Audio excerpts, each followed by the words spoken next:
Okay, are we all good? Yeah. Hi everyone, it's Michele O'Neill, the President of the ACTU. And I'm here in Parliament House in Canberra, joined by a range of workers from all sorts of different industries and sectors and from all over Australia.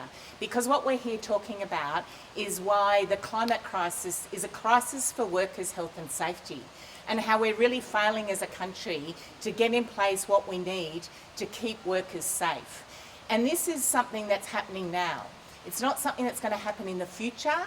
We saw the National Climate Risk Assessment released by the government just in the last month. And what we saw in that was the terrifying figures that show us that the climate crisis is one that, even in the best case scenario, is going to continue to have an impact on workers and their families and communities, which will be devastating if we don't act now to keep workers safe and communities safe.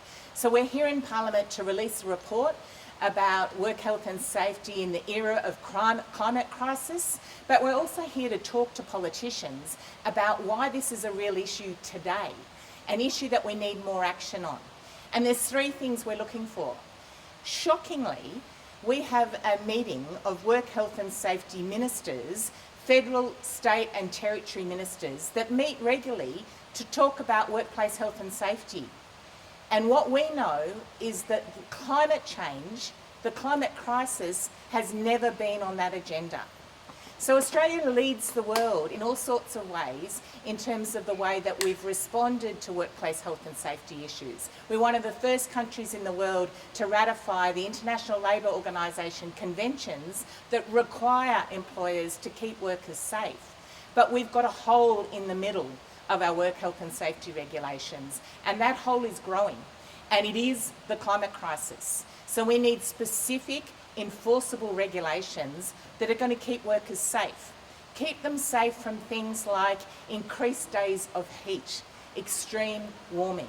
Keep them safe from natural disasters. We know they're only going to increase. Floods. And we also have increased illness as a result of airborne vectors. So we are having diseases increase because of insects and what's happening with the climate crisis as a result of that. And we also know that air pollution is affecting workers.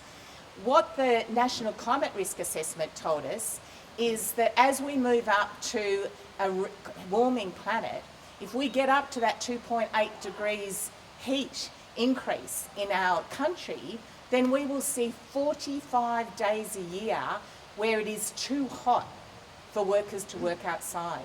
That's 6 weeks of the year where workers won't be able to work outside, and 1 in 3 Australian workers work outside. So this is a figure that is something that we need to have front of mind when we think about what the government needs to do. But let me tell you a couple of other things. What we know is that 2.7 million days will be lost each year to work, less days worked as a result of those rising temperatures. We know that heat-related deaths will increase dramatically, and just to give you 4 figures, in Sydney they'll increase by 444%, in Darwin 423%, in Perth 312%, and in Melbourne 259%. That's heat-related deaths. And we also know that all of this affects workers' ability to keep working and their productivity, and therefore our collective wealth. So there will be $4.2 trillion lost as a result of those rising temperatures to our collective wealth in terms of lost productivity. So this is not just affecting a few workers. It affects workers in every sector. We've got workers who are teachers, workers who are health workers, firefighters, emergency service workers, workers who work in factories, workers who work in offices, workers who work in mines. Every single worker is affected by the climate crisis. But let me introduce you to 2 who can talk to you today about why the climate crisis is something that needs to be acted on now, not something that we think about for the future. So firstly, I'd like to introduce Andrew Johnson, who's a member of the United Firefighters Union of Australia. Thanks, Andrew. Thank you. Good morning.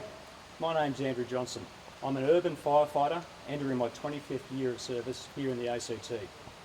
I'm here today to share my experience surrounding the increasing incidence of climate-related bushfire emergencies. Not long after I started my firefighting career, I experienced firsthand the January the 18th, 2003 fire event, where a bushfire impacted the urban interface of the ACT. 16 years later, whilst holidaying with my family at Malua Bay on the south coast, I experienced another fire event where again a bushfire impacted the urban interface. This time I had to utilise whatever resources I could find. Both these events shared numerous similarities. Both events were described as once-in-a-100-year fires. Both had catastrophic effects on life, property and the environment, and long-lasting effects on their respective communities. In both cases, smaller fires have been burning for some time before meteorological changes combined them into an unassailable fire front. These smaller fires were treated as hazard reduction in the days and weeks before combining. Local resources were totally overrun. In both cases, I clearly remember the look of total despair on the faces of residents as they returned to their neighbourhood. I knew that, given our resources, we did our best, but unfortunately it just wasn't enough. Response was described as too little and too late. Additional resources arriving 24 to 48 hours later could only really assist with mopping up. Fire seasons are becoming longer, drier and more dangerous. Urban expansion is pushing suburbs into bushland areas, further increasing the risk. This is only my experience, and there are obviously similar stories from all around Australia where catastrophic fire events are becoming more common and more costly. It's not just fires. Storm events and flooding are also increasing in regularity and severity. As an urban firefighter, I don't spend all shift fighting fires. I'm heavily involved in risk mitigation through community education, pre-planning, hazard minimalisation and skills maintenance. The volunteer resources that protect our rural areas don't have this luxury and are mainly reactive, not proactive. This highlights a need for national coordination to better plan for, forecast and react to potentially catastrophic climate change related events. This would enable resources to be better allocated to react across states and territories, increasing rate of attack in an emergency and therefore providing better response and improved outcome for those communities affected. Thank you. Next we're going to hear from Sigrid Picton. Sigrid is a member of the Australian Nurses and Midwives Federation. Thanks, Sigrid. Hi, I'm Sigrid. I'm a nurse practitioner. I'm going to be talking to you today about a thunderstorm event that happened in 2016 in Western Victoria.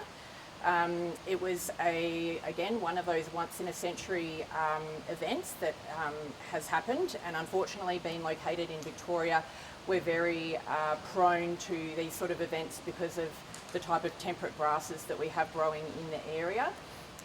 So at about 5 p.m, the storm front moved through Geelong, and by 6 p.m. it was across Melbourne. A big thunderstorm event that was in the November of that year, where ryegrass is flowering. By 8 p.m, there were over 250 calls to Ambulance Victoria that were awaiting to be assigned to a truck, and 100 of those were Code 1 cases. There were over 9,000, almost 10,000 presentations to hospitals, which is an increase of more than 3,200 on what would normally be presenting at that time of year for respiratory-based illnesses. So can you imagine what it's like for a family, you know, all of a sudden you've got a child who can't breathe, or your partner can't breathe, or you've got, you know, your parents are having trouble breathing with no history of asthma before that. Like, it was very, very confronting and frightening for a lot of family members.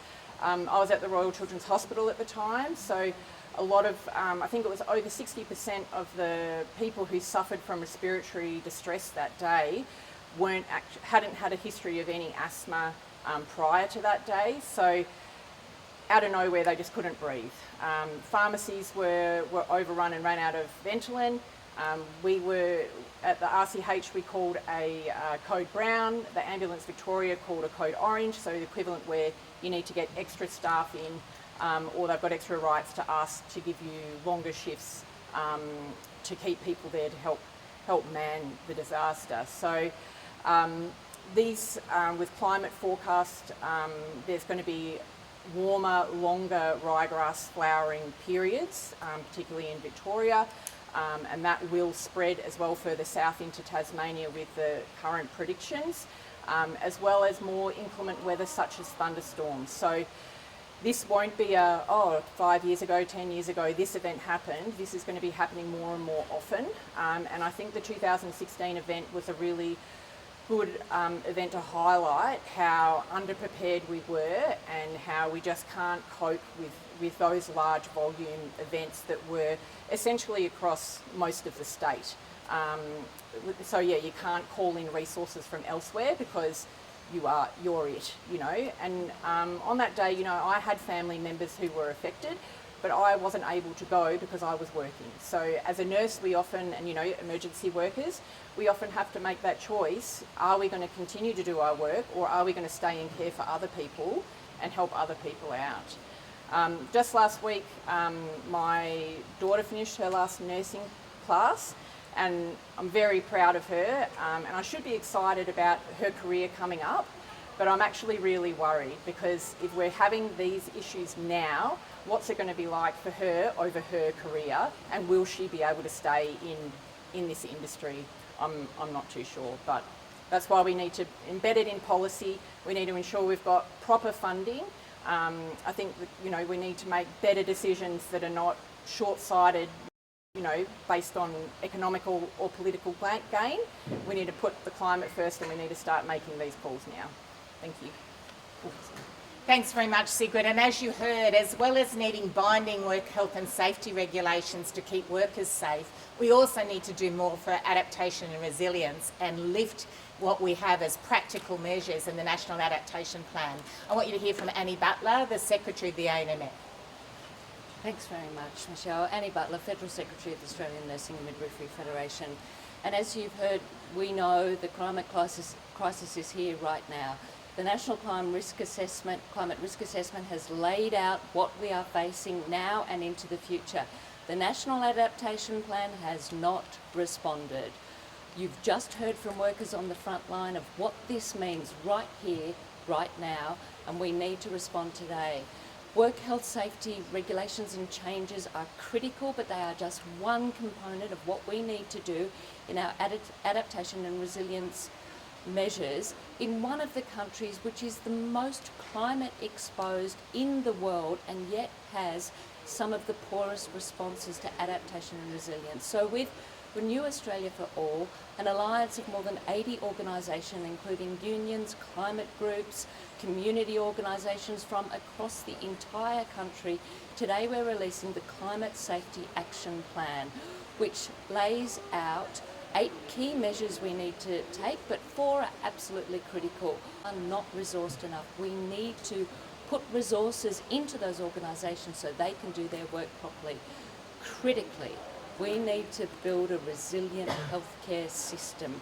We need to invest in our healthcare workforce. You've just heard why from our nurse practitioner. Our healthcare workers are on the front line everywhere across the country, dealing with climate change themselves and responding to the significant health impacts of climate change. We need to invest properly, consistently across the country, and we must make sure that we have a stronger emergency response and emergency workforce. We need to invest in that area. We need to bring together our paid responders and our volunteer responders into one coherent system, making sure they're well paid, well cared for, well looked after, and able to do their jobs when needed. So we're calling on government, we're calling on all politicians to listen to what we're saying, to back it in, and to make those changes. Thank you. Thanks, Annie. You're happy to answer any questions. Just on the air pollution front in particular, I suppose what kind of measures do you want to see in place for that, especially as we've seen bushfires here in Canberra, worst air quality during 2020? What can we feasibly do? Yeah, I'm going to ask you to hear from Liam O'Brien, who's the ACTU Assistant Secretary, specialises in the health and safety issues. Thanks, Michelle. Liam O'Brien, Assistant Secretary, ACTU. So you raise a good point. Air pollution is a huge risk to workers. Globally, nearly 1 million workers die each year from workplace air pollution. We need to do much more. We have binding obligations in terms of public health, in terms of some of those airborne particulates. We have no workplace standards in relation to them. We need to see stronger workplace standards that actually talk about air pollution as a risk to health, that employers have to take reasonable steps to ensure workers aren't exposed to poor air. Now, for too long, the 2019 bushfires, we saw workers being exposed to poor outdoor air, and so much more that employers should be doing to protect them. Thanks. Why do Any you other think the questions? government isn't mentioning climate change as a factor in workplace safety?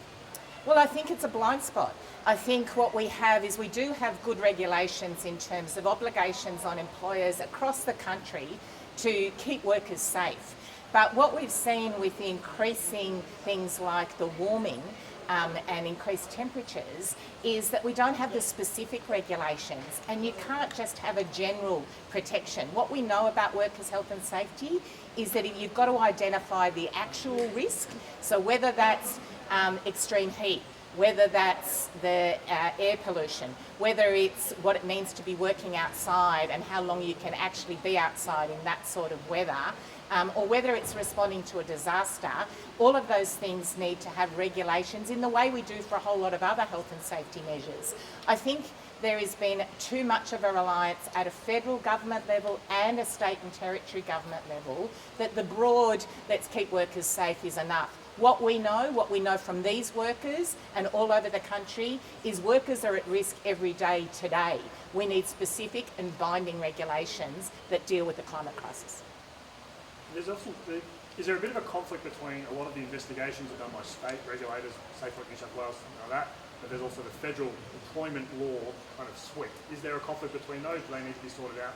Look, we already have Safe Work Australia that brings together looking at how we can have a consistent and coherent approach to workers' health and safety around the country. So there is obligations for state and territory governments and for the federal government, but we want the federal government to lead in this area. We want to see them take steps to say we are doing a whole range of things in terms of trying to ensure that we reduce the trajectory in terms of how hot we're going to get as a climate and as a planet. But as well as that, we have to deal with the actual reality that the crisis is going to continue to impact workers. Even in the best case scenario, we're going to get hotter. There's going to be more natural disasters. There's going to be more airborne vectors. There's going to be more air pollution. This is not a theory, this is the science. And it's science that's backed up in the government's own national climate risk assessment. So we want the federal government to lead, but yes, the state and territory governments need to step up as well, and a combined approach is necessary. Any other questions? Thanks very much for coming along, everyone. Thank you.